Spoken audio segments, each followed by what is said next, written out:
এক দল সংস্কার চাচ্ছে আর অন্য দল নির্বাচনকে ভেস্তে দিতে চাচ্ছে বলে মন্তব্য করেছেন জাতীয় নাগরিক পার্টি এনসিপির আহ্বায়ক নাহিদ ইসলাম। দুদলের কোনো পক্ষেই তারা নন জানিয়ে তিনি আরো বলেন ৩০০ আসনে প্রার্থী দেওয়ার প্রস্তুতি নিচ্ছে এনসিপি। বিস্তারিত সুমাইয়া খানের রিপোর্টে। নির্বাচন এবং সংস্কার। লিলি বিউটি সোপ, যার অ্যান্টি এজিং গুণ তারুণ্য ধরে রেখে ত্বককে করে উজ্জ্বল। তারুণ্যময় উজ্জ্বল ত্বকের জন্য রিমার্ক। রোববার সকালে রাজধানীর বাংলা মোটরে এনসিপির অস্থায়ী কার্যালয়ে গণমাধ্যমের মুখোমুখি হন দলের আহ্বায়ক নাহিদ ইসলাম। নাহিদ ইসলাম বলেন, সারা দেশে কে কোথায় প্রার্থী হবেন এই তালিকা এ মাসেই দেওয়া হবে। এছাড়া ঢাকা থেকে নিজের প্রার্থী হওয়ার বিষয়টি পরিষ্কার করেন। আমরা আমাদের মতো প্রস্তুতি নিচ্ছি।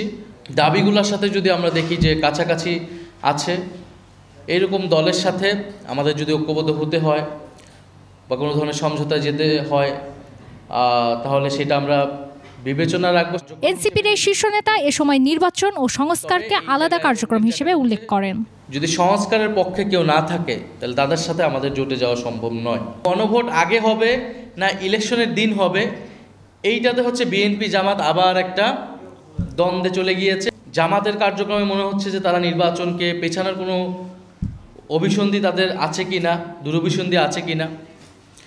ফলে একদল সংস্কারকে ভেস্তে দিচ্ছে, আরেক দল নির্বাচনকে পেছানোর চেষ্টা করছে। সার্বিক পরিস্থিতিতে আমাদের মূল্যায়ন এটাই। তবে আমরা এই দুইটার কোনোটাই চাই না। আমরা চাই যথাসময়ে নির্বাচন হবে ফেব্রুয়ারিতে।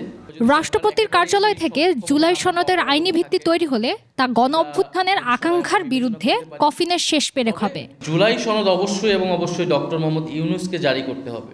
সুমাইয়া খান, ২১ টেলিভিশন, ঢাকা।